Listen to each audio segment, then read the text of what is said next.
நிகரில்லா பேரன்புடையவனுமாகிய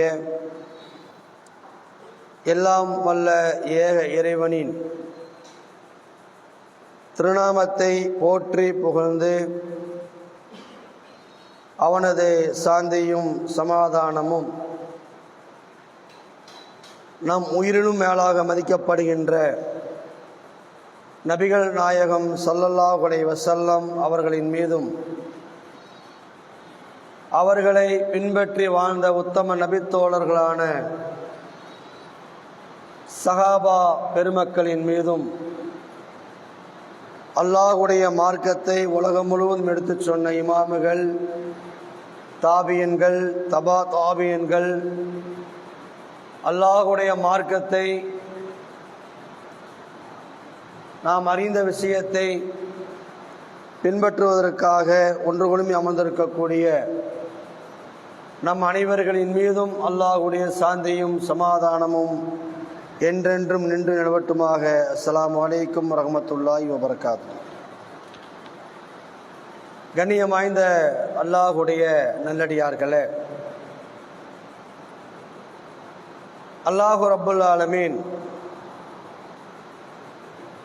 நம்மை நோக்கி பல கேள்விகளை இறைவன் நம்மை நோக்கி கேட்கின்றான். அதில் ஒரு கேள்வி என்னவென்றால், முஸ்லிம் என்றால் யார்? முஸ்லிம் என்பவர்கள் எப்படி இருக்க வேண்டும்? முஸ்லிம்களுடைய பண்புகள் என்ன? முஸ்லிம்களுடைய இலக்கணங்கள் என்ன?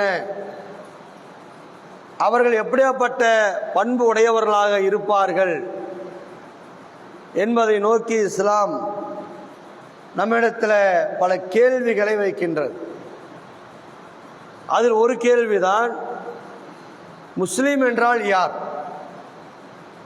நம்மள முஸ்லீம் என்ன யாரும் நம்ம சொல்லுவோம்? யாரெல்லாம் தாடி வச்சிருக்கிறாங்களோ, யாரெல்லாம் தொப்பி போட்டிருக்கிறாங்களோ, யாரெல்லாம் பைஜாமா ஜிப்பா போட்டிருக்கிறாங்களோ, யாரெல்லாம் கைலி கட்டி இருக்கிறாங்களோ அவங்கெல்லாம் முஸ்லீம் அப்படின்னு சொல்லுவோம். பெண்கள் நீங்கள் எடுத்துக்கிட்டீங்கன்னு சொன்னால், யாரெல்லாம் ஃபர்தா போட்டிருக்காங்களோ, யாரெல்லாம் முக்காடு போட்டிருக்கிறாங்களோ, அவங்களாம் யார் சலாம் சொல்கிறாங்களோ அவங்களாம் முஸ்லீம் அப்படின்னு ஒரு இலக்கணத்தை நம்ம வச்சுருக்கிறோம் இல்லையா? உலகத்தில் முஸ்லீம்னா யாருன்னு கேட்டேன்னு சொல்லுவாங்க, அவர் தாடி வச்சுருப்பார், அவர் தொப்பி போட்டிருப்பார், பைஜாமா ஜிப்பா போட்டிருப்பாங்க. இப்படி தான் நம்ம அடையாளப்படுத்தி கொண்டிருக்கின்றோம். ஆனால் உண்மையிலேயே முஸ்லீம் என்றால் யார் என்ற கேள்வி நம்மை நோக்கி ஒரு எதிர்கேள்வியாக இருந்து கொண்டிருக்கின்றது. சரியான பதில்களை இன்று வரை நாம் சொல்லவில்லை. முஸ்லீம் என்றாலே அதோட இலக்கணங்கள் என்ன, அது முஸ்லீம் ஆவதற்கான பண்புகள் என்ன, அது இருந்தாலும் ஒரு மனிதன் முஸ்லீம் ஆக முடியும் என்பதை நாம் என்ன செய்யறதில்ல, தெரிந்து கொள்வதில்லை. நீங்கள் உலகத்தில் எடுத்து பார்த்தீங்கன்னா முஸ்லீம்களை 3 வகையாக பிரிக்கலாம். முஸ்லீம் என்று சொல்லக்கூடியவர்களை நீங்கள் 3 வகையாக முஸ்லீம் இனத்தை பிரிக்கலாம். ஒரு முஸ்லீம் இனம் என்னன்னு சொன்னால், எதுவுமே அறியாதவர்கள், மார்க்கத்தை பற்றி எந்த அறிவும் கிடையாதவர்கள். அல்லாஹ்னா யாருன்னு தெரியாது, குர்ஆன்னா என்னன்னு தெரியாது, ரசூலானா என்னன்னு தெரியாது, அவருடைய வாழ்க்கை வரலாறு தெரியாது, குர்ஆனுடைய ஆயத்துகள் தெரியாது, தொழுகை தெரியாது, இன்னும் சொல்ல போனால் அல்ஹம்து சூரா கூட ஓத தெரியாது. இப்படி ஒரு சாரார் இந்த உலகத்தில் வாழ்ந்து கொண்டிருக்கிறார்கள். அவர்களை முஸ்லீம் என்று தான் சொல்லுவார்கள். இன்னொரு சாரார் எப்படி இருக்கிறாங்க கேட்டால், அறிந்தும் அறியாமல், கொஞ்சம் அறிஞ்சு வச்சிருப்பாங்க, கொஞ்சம் அறியாமல் இருப்பார்கள். இப்படி ஒரு சாரார் இந்த உலகத்தில் முஸ்லீம் என்று அறியப்பட்டு கொண்டிருக்கிறார்கள். இன்னும் பேர் எப்படி இருக்கிறாங்க, அல்லாஹ்வுடைய மார்க்கத்தை தெரிந்திருப்பார்கள், குர்ஆனை மனனம் செய்திருப்பார்கள், அல்லாஹ்வுடைய தூதருடைய ஹதீஸுகளை, நபி மொழிகளை தெரிந்து வைத்திருப்பார்கள். இப்படித்தான் நடக்கணும், இப்படித்தான் நடக்கக்கூடாது என்கிற விதிமுறைகளை தெரிந்து வைத்திருப்பார்கள். அவருடைய வாழ்க்கையில நடைமுறைப்படுத்த வேண்டும் என்று துடிப்பார்கள். இப்படியெல்லாம் ஒரு சாரார் இருக்கிறாங்க. இந்த 3 சாரார்களிலும் நீங்கள் பிரித்து பார்ப்பீர்களேயானால் முதல் சாரார் எப்படி இருக்கிறாங்க? இஸ்லாத்தை பற்றி எந்த அறிவுமே கிடையாது, பேர் முஸ்லீமா இருக்கும். ஒரு பேர் என்னப்பா? ஒரு முஸ்லீம் பேரு, ஒரு அப்துல்லா, ஒரு அஹமத்துல்லா, ஒரு பரக்கத்துல்லா, ஏதோ ஒரு பேர் வச்சிருப்பாங்க. பெண்கள்கிட்ட நீங்க போய் கேட்டு பாருங்க, ஏதோ ஒரு இஸ்லாமிய பேராக இருக்கும். ஆனால் அவருடைய வழிமுறைகள் எல்லாம் தவறான வழிமுறைகளில் இருந்து கொண்டிருக்கின்றன. அது ஆண்களாக இருந்தாலும் சரி, பெண்களாக இருந்தாலும் சரி. அது எப்படியோட வாழ்க்கை போய்கொண்டிருக்கிறது சொன்னா, இந்த நடிகர்களை தலைவர்களாக்கி கொள்வது, நடிகர்களுக்கு பின்னாடி செல்வது, யாராவது ஒருவன் ஒரு கட்சியை தொடங்கினான்னு சொன்னா அவர் தான் எங்க தலைவர் சொல்லிட்டு அவங்க பின்னாடி போய்கொள்வது. அவங்க எப்படி இருப்பாங்க? அடையாளங்கள் முஸ்லீம் அடையாளம் தான் இருக்கும், முஸ்லீம் அடையாளம் இருக்கும். தொப்பி போட்டிருப்பாங்க, சிப்பா போட்டு எல்லாம் இருக்கும். ஆனா யாரை தலைவராக ஏற்றிருப்பாங்க தெரியுமா? ஒரு கூத்தாடிகளை, நடிகர்களை. அந்த நடிகர்களுக்கு பின்னாடி போய் தன்னுடைய வாழ்க்கையை தொலைக்கின்றவர்களை, அவர் என்ன செய்தாலும் அவர் சரிதான், நல்லதுதான் செஞ்சிருக்காரு அப்படி சொல்லக்கூடியவர்கள். சில இஸ்லாமிய பெண்கள் இருக்கிறாங்க, அவங்க தொழுக மாட்டார்கள், வணங்க மாட்டார்கள். ஆனால் அவர்கள் நடத்துகின்ற கட்சி கூட்டங்களிலே போய் பர்தாவை போட்டுக்கொண்டு அங்கே அமர்ந்திருப்பார்கள். சில ஆண்கள் இருக்கிறார்கள், பேர் முஸ்லீம் பேரு, அவங்க தொழுக மாட்டார்கள், குர்ஆன் ஓத தெரியாது, அல்லாஹ்னு யாரும் தெரியாது. ஆனா தொப்பி போட்டு அந்த மாநாட்டில் உட்கார்ந்துகிட்டு நாங்கள் இந்த நடிகருக்கு இந்த கட்சி தொடங்கி இருக்கிறாரு, இவருக்கு பின்னாடி போவோம் அப்படி சொல்லக்கூடியதை நான் பார்க்கின்றோம். அப்ப இவனுக்கு என்னன்னே தெரியாது, மார்க்கம் என்னன்னு தெரியாது, குர்ஆன் ஹதீஸ்னா என்னன்னு தெரியாது, பேர் முட்டை என்னவா இருக்கும்? முஸ்லீமா இருப்பாங்க. இவங்க முஸ்லீம் என்கிற அடையாளத்துக்குள் கொண்டு வர முடியுமா? இவர்களை முஸ்லீம் என்று இஸ்லாம் ஏற்றுக்கொள்ளுமா என்றால் ஏற்றுக்கொள்ளாது. பெயர் வைத்துக் கொண்டவர்கள் எல்லாம் இஸ்லாம் கிடையாது. பெயர் வைத்துக் கொண்டவர்கள் எல்லாம் முஸ்லீமா? ஜிப்பா ஓட்டு கொண்டவர்கள் முஸ்லீமா? பர்தா ஓட்டு கொண்டவர்கள் முஸ்லீமா? பெயர் வைத்துக் கொண்டவர்கள் முஸ்லீமா என்றால் அவர்கள் முஸ்லீம் அல்ல. முதல் பாயிண்ட். இரண்டாவது என்ன? அறகுறை முஸ்லீம்கள். சில விஷயங்கள் தெரியும், ஆனா என்னவா இருக்கும்? அதை நடைமுறைப்படுத்த மாட்டார்கள், தொழுக மாட்டார்கள். பேரு முஸ்லீமா இருக்கும், அறகுறை விஷயங்களை தெரிந்து வைத்திருப்பார்கள்.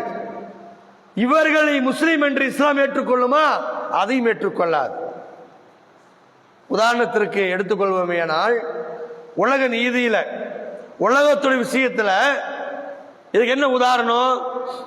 ஒருத்தர் டாக்டருக்கு படிக்கவே இல்லை, அவரை டாக்டர் சொன்னா நீங்க ஏத்துக்குவீங்களா? ஒருத்தர் எம்பிபிஎஸ் படிக்கவே இல்லைங்க, போர்டு போட்டிருக்காரு, இவர் டாக்டரு, இவர்கிட்ட போய் நீ மருத்துவம் பாருங்க அப்படின்னு போவோமா? என்ன சொல்லுவோம்? அவர் டாக்டருக்கே படிக்கலப்பா, அவர் எப்படி நாங்க போய் மருத்துவம் பார்ப்போம் சொல்லுவோமா இல்லையா? ஒரு டாக்டரே இல்ல, போலி போர்டு போட்டு இருக்கிறார், நான் டாக்டர் எம்பிபிஎஸ் டாக்டர் போட்டிருக்காரு, நீ டாக்டர் படிச்சதை பார்த்ததே இல்ல, எந்த சர்டிபிகேட்டும் இல்ல, போட்டு உட்கார்ந்திருக்காரு, இவருக்கு பேர் என்ன? போலி டாக்டர் சொல்லுவோமா இல்லையா? அதே மாதிரி ஒரு இன்ஜினியர் இருக்கிறாரு, ஒரு பில்டிங் கட்டக்கூடியவர், இன்ஜினியர் படிக்கவே இல்லை, அவர் என்ன சொல்லுவோம்? இன்ஜினியர் ஏற்றுக்கொள்வோமா? ஏற்றுக்கொள்ள மாட்டோம். என்ன சொல்லுவோம்? இவர் போலி இன்ஜினியர் அப்படிதான் சொல்லுவோம்.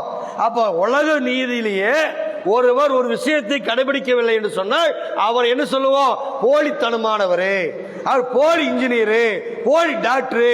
ஒரு போலீஸ் இருக்காரு, அவரு நியமனப்படவில்லை, அவர் போலீஸ் நம்ம ஏத்துக்குவோமா?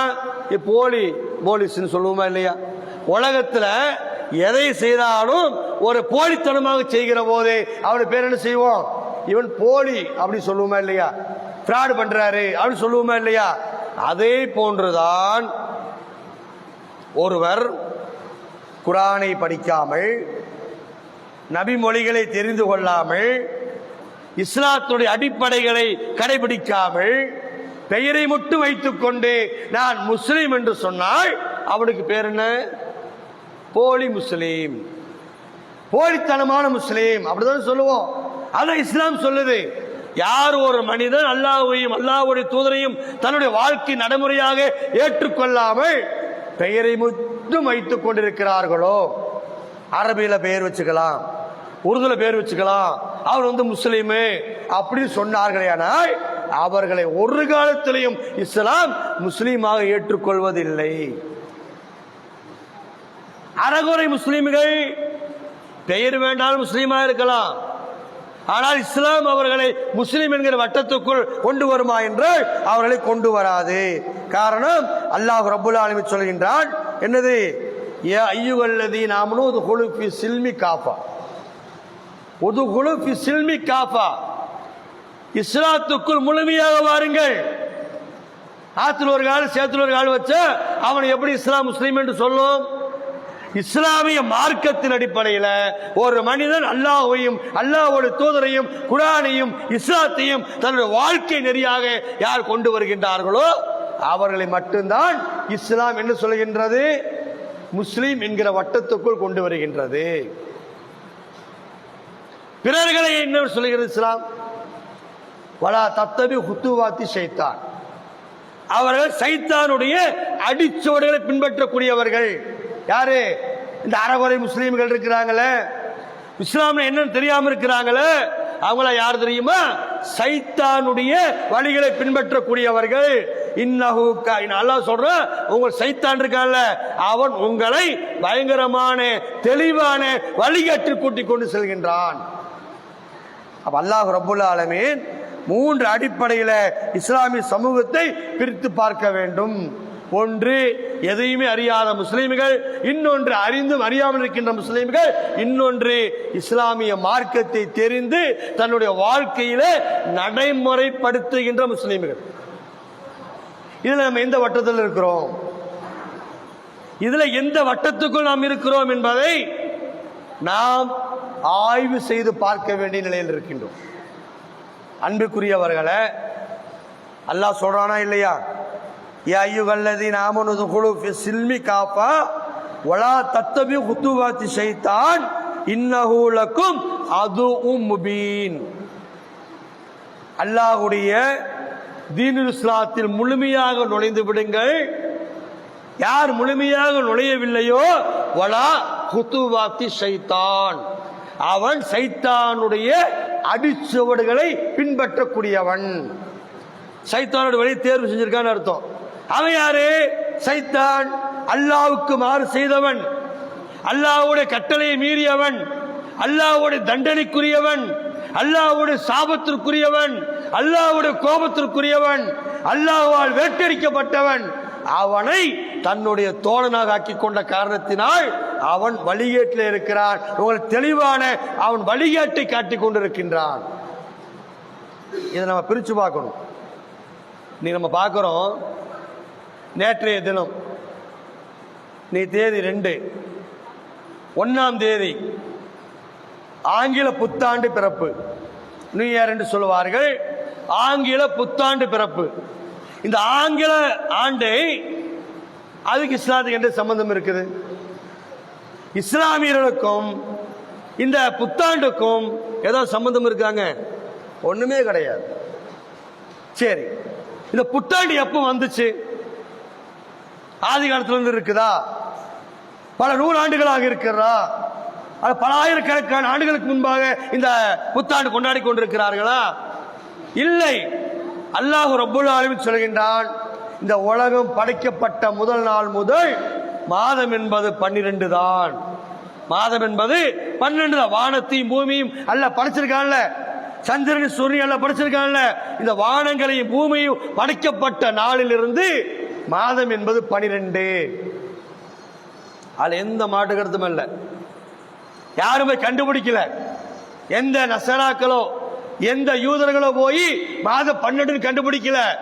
அல்லாஹ் ரப்புல் ஆலமீன் இந்த வானத்தையும் பூமியும் படைச்சா பாருங்க, அன்றிலிருந்து இன்று வரை மாதம் என்பது 12 தான். எத்தனையோ மாற்றங்களை கொண்டு வந்தாங்க, எத்தனையோ மாற்றங்களை கொண்டு வந்து பார்த்தா, ஆனா சூட் ஆகல. ஏன்? சில அந்த மாயன் காலண்டர் கொண்டு வந்தாங்க. மாயன் காலண்டர், அது என்ன காலண்டர் தெரியுமா? மாசம் என்பது 25 கொண்டு வந்தான். செட்டாச்சா? பொருந்த முடிஞ்சதா? பொருந்த முடியல. ஏன்? அல்லாஹ் வச்சிருக்கிறார் மாதம் என்பது 12 தான். இவன் 25 மாசம் கொண்டு வந்தா, அங்க சூட் ஆகல. இன்னும் சில பேர் என்ன பண்ணாங்க, மாதம் என்பது 19 சொல்லி கொண்டு வந்தாங்க, சூட் ஆகல. ஏன்? அந்த சூரியன் சுத்துவதையும் சந்திரன் வருவதையும் இரண்டையும் கணக்கிட்டு மாதத்தை கணக்கிடுவார்கள், இரண்டையும் கணக்கிட்டு தான் வருடத்தை கணக்கிடுவார்கள், இரண்டை கணக்கிட்டு தான் மணி நேரங்களை கணக்கிடுவார்கள், நொடிகளை கணக்கிடுவார்கள், நிமிடங்களை கணக்கிடுவார்கள், மணி நேரங்களை கணக்கிடுவார்கள். அப்ப இதை வைத்துக் கொண்டுதான் மாதம் என்பது 12, வருடம் என்பது 12 மாதம் சேர்ந்தது ஒரு வருடம். அது இன்றைக்கோ நேற்றைக்கோ தொடங்குறது அல்ல, அல்லாஹ் உலகத்தை படைத்த நாள் முதல் அதான் சட்டமாக இருக்கிறது. ஆனா என்ன பண்ணா, இந்த நசாராக்கள் யகூதிகள் ஒரு திட்டத்தை போடுகின்றார்கள். இந்த நாளை எப்படியாவது ஒரு புத்தாண்டாக பெருநாளாக மாற்ற வேண்டும் என்று சொல்லி அந்த வெளிநாட்டுக்காரர்கள் திட்டமிட்டு இந்த மக்கள் மத்தியிலே பரப்பிய ஒன்றுதான் புத்தாண்டு என்பது. இதுக்கு இஸ்லாமியர்களுக்கு எந்த சம்பந்தம் கிடையாது. அது வருஷ வருஷம் வரும், வருஷ வருஷம் போகும், அவ்வளவுதான். நம்ம வானாலும் வரப்போறதும் இல்லை, போனாலும் போற போறது இல்லை, அது வரும் போயிடும். அல்லாஹ் அப்படி நிர்ணயிச்சு வச்சிருக்கிறான். சூரியன் அதே கோட்டில் வந்து கொண்டிருக்கிறது, சந்திரன் அதே கோட்டில் வந்து கொண்டிருக்கிறது. அந்த நாட்களை கணக்கிட்டு அந்த வருடத்தையும் நாளையும் நேரத்தை குறிப்பிடுகின்றான், அவ்வளவுதான். என்ன பண்றாங்க,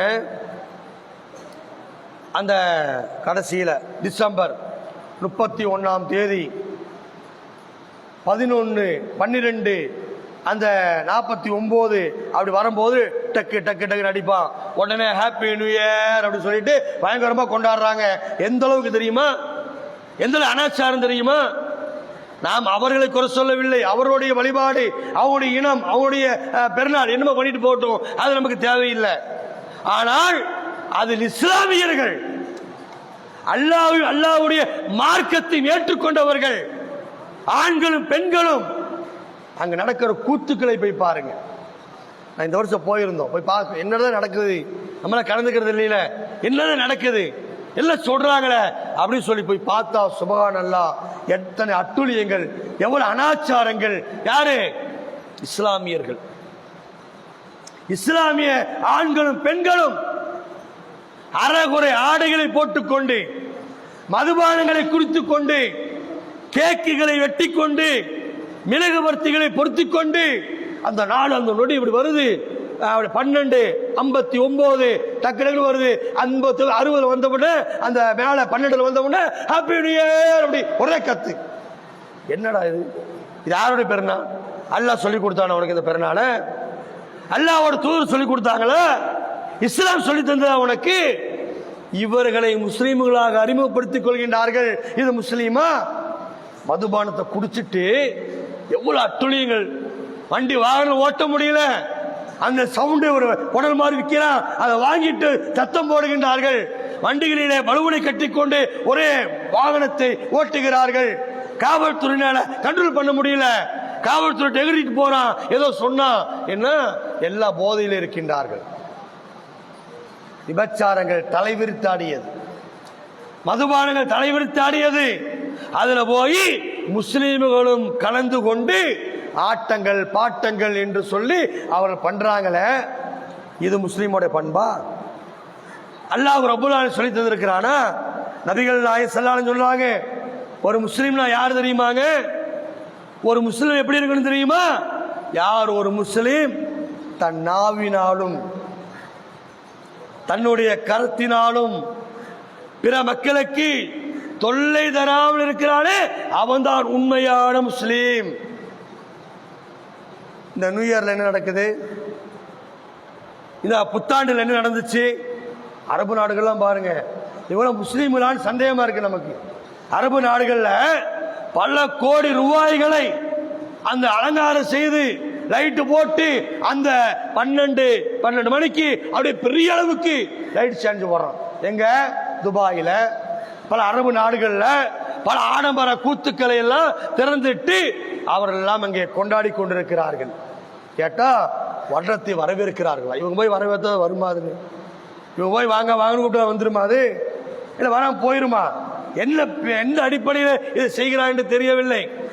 கிளப்புகளிலே, ஆபாச கிளப்புகளிலே ஆண்களும் பெண்களும் ஆபாச நடனங்கள்.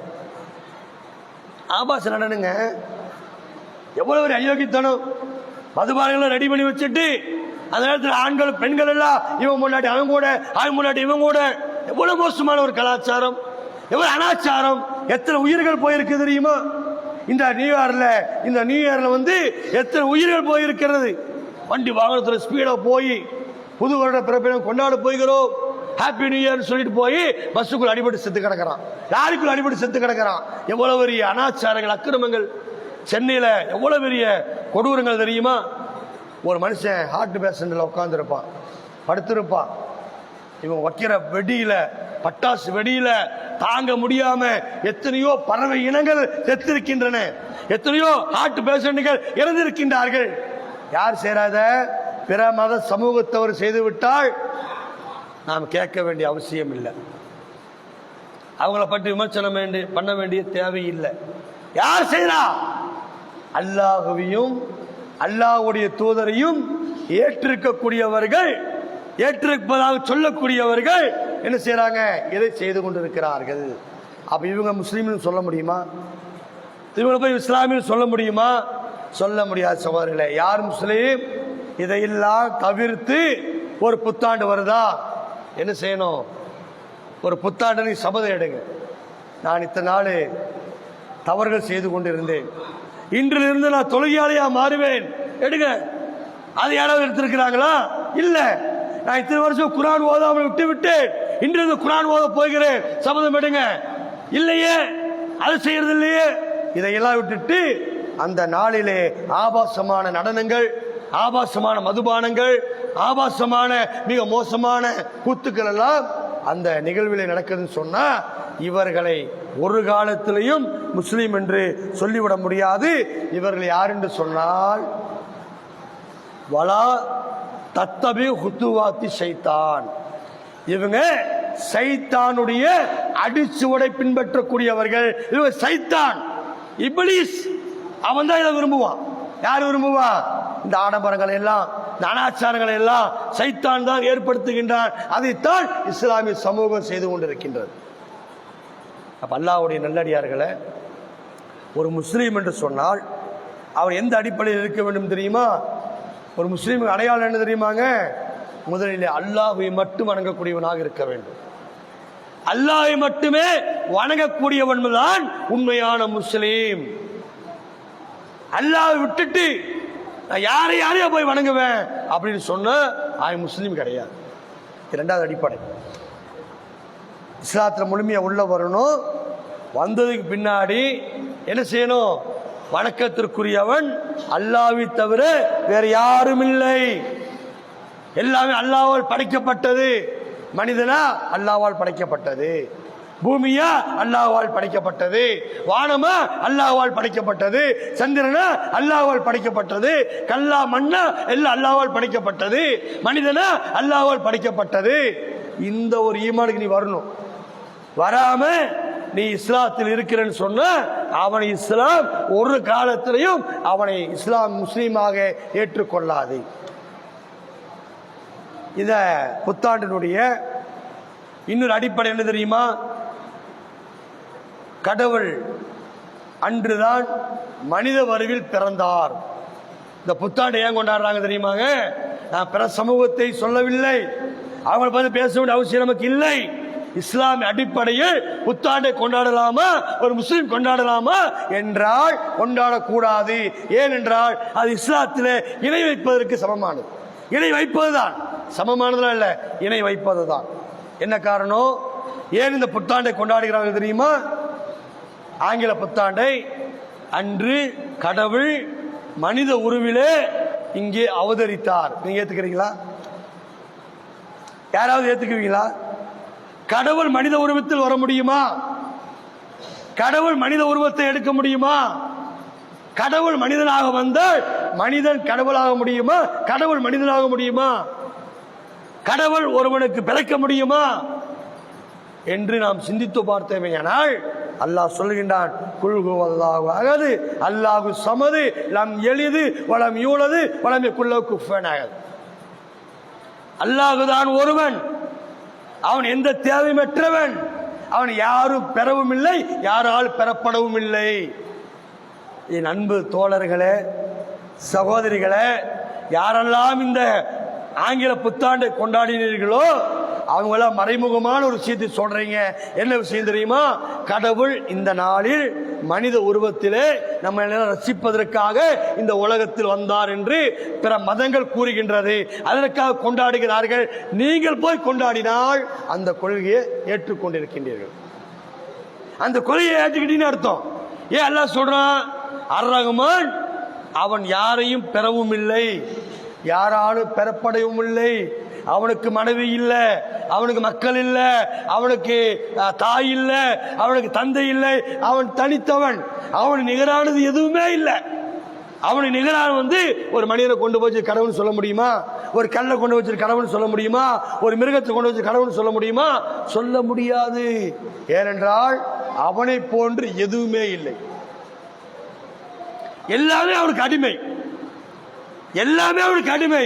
அப்படிங்கும் போது கடவுள் மனித உருவத்தில் நம்முடைய பாவங்களை ரட்சிப்பதற்காக இந்த உலகத்தில் வந்தார் என்பது இஸ்லாம் ஏற்றுக்கொள்ளாத ஒரு கொள்கை.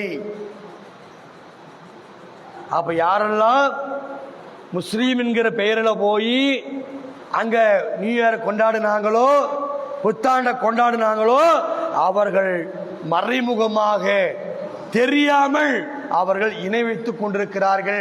அல்லாஹ்வுடைய பண்பை அங்கே அவர்கள் நாசமாக்கி கொண்டிருக்கிறார்கள் என்பதுதான் இதோடைய அடிப்படையான கொள்கை. எனவே சகோதரர்களை சிந்தித்து பாருங்க, எவ்வளவு பெரிய பாவத்தை பண்ணிட்டு இருக்கிறோம். எவ்வளவு பெரிய பாவம். அல்லாஹ் மனித உருவத்தில் வர முடியுமா? மனிதனுங்கிறவர் யாரு? பலகீனமானவன். மனிதனுங்கிற யாருங்க? பலகீனமானவன் தானே. காலையில் சாப்பிட்றோம், மத்தியானம் வெளியே போயிடணும். போனா நைட்டு டேஞ்சர் ஆயிரும். நைட்டு சாப்பிட்டுதான் காலையில் போயிடணும் வெளியே. இல்லைன்னா மனிதனை கொண்டு போய் அட்மிட் பண்ணணும். பலகீனமானவன். ஒரு காய்ச்சல் வந்தா தாங்க முடியாது, பசி வந்தா தாங்க முடியாது. மனிதனுக்கு எல்லா பலகீனங்களும் இருக்கிறது. சுகர் வரும், பிரஷர் வரும், காய்ச்சல் வரும், எல்லா பலகீனங்களும், நோய் நொடி வரும், எல்லாம் வருமா இல்லையா? அவனை கொண்டு போய் எல்லாத்துக்கும் அப்பாற்பட்ட கடவுளாக இருக்கக்கூடிய, ஏக இறைவனாக இருக்கக்கூடிய ஒரு கடவுளை மனித உருவத்தில் இங்கே வந்தார் என்று சொன்னால் கடவுளுடைய பண்பை அங்கே அழிக்கிறார்கள். கடவுளுடைய பண்பை அங்கு இலக்காக்கிறார்கள். கடவுளுடைய பண்பை அங்கு நாசமாக்குகிறார்கள். அதற்கு நம்மாள்கள் துணை போகிறார்கள். அந்த அடிப்படையில் ஓதக்கூடாது. இரண்டாவது அடிப்படை என்ன? முஸ்லீம் என்பதற்கு அல்லாஹ் ஒருவன் என்று ஏற்றுக்கொண்ட நீங்கள் சகோதரத்துவத்தோடு இந்த உலகத்தில் வாழ வேண்டும். அதான் முஸ்லீம். இந்த உலகத்தில் நம்மளை இணைக்கிறது எதுங்க? நம்ம எல்லாத்தையும் இணைச்சிருப்பது எது? சொல்லுங்க பார்க்கலாம், ஒரு ஆள் சொல்லுங்க. நம்ம எல்லாத்தையும் இணைச்சிருக்கிறது எது? நான் எங்கேயோ பிறந்தேன், நீங்க எங்கேயோ பிறந்தீங்க, நீங்க எங்கேயோ படிச்சீங்க, நீங்க எங்கேயோ வியாபாரம் பண்றீங்க, நீங்க யார் பெற்ற பிள்ளையோ திருமணம் பண்றீங்க, குழந்தை பெற்றுக்கிறீங்க. ஆனால் நீயும் நானும் சகோதரன். நீயும் நானும் யாரு? எனக்கு ஒன்று என்று சொன்னால் நீங்கள் துடிக்கின்றீர்கள், உங்களுக்கு ஒன்று என்று சொன்னால் நான் துடிக்கின்றேன். அமெரிக்காவில் ஒரு முஸ்லீம் பாதிக்கப்பட்டால் இங்க இருப்பவன் அல்லாஹ் அவங்க காப்பாற்றணும் சொல்லி துடிக்கிறோம்.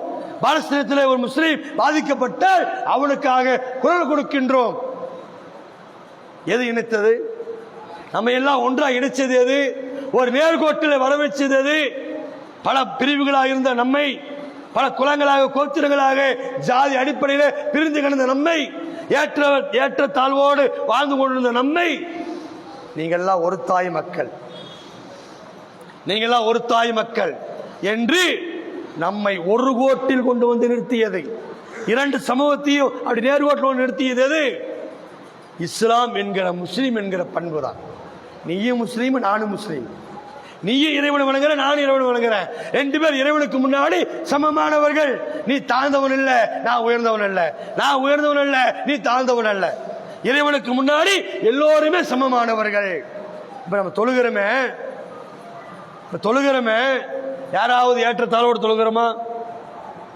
பணக்கார முன்வரிசையில, ஏழை பின்வரிசையில, அதுக்கு ஏழை பின்னாடி வரிசையில அப்படியே தொழுக வைக்கிறோம்? இல்லை சகோதரர்களே. பணக்காரன், கோடீஸ்வரன் கடைசியில் வந்து அவன் அங்கதான் நிக்கணும். கடைசியில் வர்றான், அது அங்கதான் தொழுக வைக்க. அங்க தனி வரிசை இல்லை, ஏழைக்கு என்று தனி வரிசை இல்லை, பணக்காரனுக்கு என்று தனி வரிசை இல்லை. எல்லோரையும் ஓர் அணியில் நிறுத்தியது இஸ்லாம், ஓர் அணியில் நிறுத்தியது முஸ்லீம் என்கிற சகோதரத்துவத்தை இஸ்லாம் நமக்கு முன்னாடி கொண்டு வந்திருக்கு.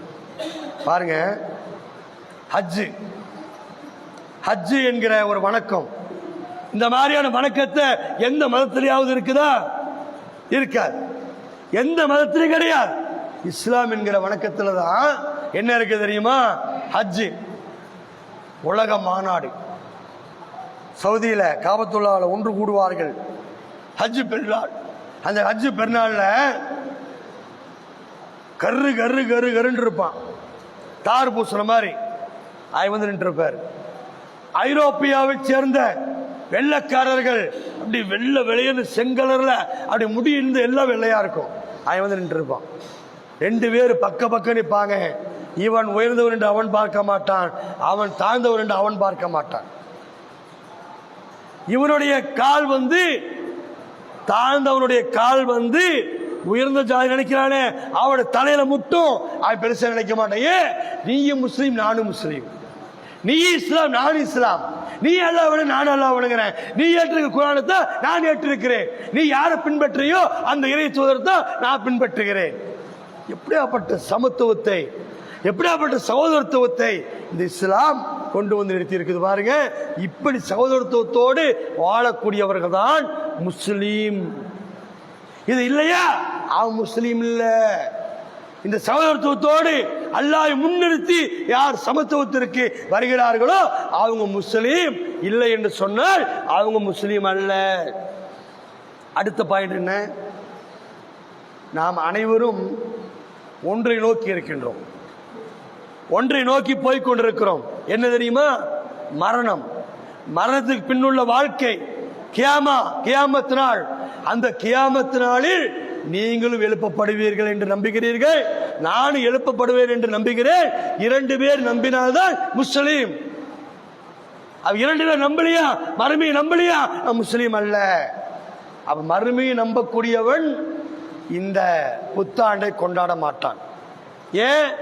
அனாச்சாரத்தை செய்ய மாட்டான், அக்கிரமத்தை செய்ய மாட்டான், மதுபானத்தை குடிக்க மாட்டான், விபச்சாரம் செய்ய மாட்டான், ஆபாசமானவற்றை பேச மாட்டான், வழிகேட்டிலே போக மாட்டான், சைத்தானுடைய வழிகேட்டிலே அவன் செல்ல மாட்டான். காரணம், நாளைக்கு மறுமை நாள்ல என்னை ரப்புல் ஆலமீன் மறுமை நாள் எழுப்பி வச்சு அல்லாஹ் கேள்வி கேட்பானே, இந்த மதுபானத்தை குடிச்சியாப்பா, இந்த விபச்சாரத்தை பண்ணனியா, இந்த மாதிரி அக்கிரமம் பண்ணனியா என்று அல்லாஹ் கேட்பானே. நாளை கேட்கிற போது பதில் சொல்லுவேனே, நான் போய் நிற்பனாங்க, அந்த அனாச்சாரத்தை கலந்து கொள்வேனா, அடுத்தவர் தீங்கு தருவேனா, என் நாவினால் தீங்கு தருவேனா, என் கையினால் தீங்கு தருவேனா, எதுனாலும் தீங்கு தர மாட்டேன். ஏனென்றால் நாளை மறுமை நாளில் அல்லாஹ்வுடைய சன்னிதானத்திலே நாம் அனைவரும் அங்கே நிற்போம். அங்க 2 வருஷம் தான் மறுமை நாள்ல, 2 வருஷம் தான். என்ன வரிசை? ஆண்களுக்கு 2 வரிசை, பெண்களுக்கு 1 வரிசையா? இல்ல சகோதரர்களே, அங்கு 2 வரிசைகள் உண்டு. ஒன்று நல்லவர்கள் வலதுபுறத்தால், ஒன்னொன்று தீயவர்கள் இடதுபுறத்தால். இந்த 2 வருஷம் தான். ஆண்களுக்கு என்று தனி வரிசை இல்லை, பெண்களுக்கு என்று தனி வரிசை இல்லை. நாளை மறுமை நாளில் நல்லவர்கள் கெட்டவர்கள் அந்த 2 பிரிவில் நாளை மறுமையில் நிறுத்தப்படுவார்கள். அந்த பயமுள்ளவர்கள் இந்த அனாச்சாரத்தில், இந்த அக்கிரமத்தில் யாரும் என்ன செய்ய மாட்டாங்க, ஈடுபட மாட்டார்கள். அப்ப தெரிந்தோ தெரியாமலேயோ பிற மத கலாச்சாரத்தை யார் பின்பற்றி விட்டார்களோ, இனி வரக்கூடிய காலங்களிலே இது போன்ற அனாச்சாரங்களில் நாம் கலந்து கொள்ளக்கூடாது. ஏனென்று சொன்னால் நபிகள் பெருமானார் ஸல்லல்லாஹு அலைஹி வஸல்லம் சொல்றாங்க, யார் பிற மத கலாச்சாரத்தை பின்பற்றுகிறானோ அவன் நம்மை சார்ந்தவன் அல்ல, அவரை சார்ந்தவர்கள். யார் சார்ந்தவர்கள்? யார் பிற மத கலாச்சாரத்தை பின்பற்றுகிறானோ அவன் நம்மை சார்ந்தவன் அல்ல. நம்மை சார்ந்தவன் அர்த்தம், நீ முஸ்லீம் இல்ல. அவர்கள் அவரை சார்ந்தவர்கள். யாருடைய பெருநாளை போய் கொண்டாடுகிறீர்களோ அவரை சார்ந்தவர்கள். ஒரு முறை பெருமானார் ஸல்லல்லாஹு அலைஹி வஸல்லம் அவர்கள் தோழர்களோடு அமர்ந்திருக்கின்றார்கள். இறுதி காலத்திலே சில முஸ்லீம்கள் தோன்றுவார்கள். அவங்க எப்படி தெரியுமா? யகூதிகளையும் நசாராக்களையும் ஜானுக்கு ஜான், முளத்துக்கு முளம் பின்பற்றுவார்கள். எந்த அளவுக்கு தெரியுமா? ஒரு உடும்பு பொந்துக்குள்ளே அவர்கள் நுழைந்தாலும் அவர்களை பின்பற்றி நீங்கள் நுழைய முயற்சிப்பீர்கள் என்று நபிகள் பெருமானார் ஸல்லல்லாஹு அலைஹி வஸல்லம் சொன்ன அந்த முன்னறிவிப்பு இன்றைக்கு இஸ்லாமியர்கள் அந்த யகூதிகளையும் நசாராக்களுடைய வழிகாட்டுதலையும் இன்னைக்கு பின்பற்றி கொண்டிருக்கிறார்கள். அது போன்ற நிலைகளில் இருந்து அல்லாஹ் காப்பாற்றி வாழுகிற போதும் மரணிக்கின்ற போதும் முஸ்லீமாக வாழ்ந்து முஸ்லீமாக மரணித்து முஸ்லீமாக அல்லாஹ்வுடைய சன்னிதானத்தில் சென்று நபிமார்களோடு சித்திகீன்களோடு சுகதாக்களோடு நாளை மறுமை நாளிலே நாங்களும் முஸ்லீமாக இருந்திருக்க வேண்டாமா என்று கவலைப்படுவார்களே, அந்த மாதிரி கவலைப்படாமல் நாம் நபிமார்களோடு இருக்கக்கூடிய நல்லதொரு பாக்கியத்தை அல்லாஹ் உங்களுக்கும் எங்களுக்கும் தந்தருவானாக. வாகிர்தாவானா அனில் அல்ஹம்துலில்லாஹி ரப்பில் ஆலமீன். அஸ்ஸலாமு அலைக்கும் வரஹ்மத்துல்லாஹி வபரகாத்துஹு. அல்ஹம்துலில்லாஹ்.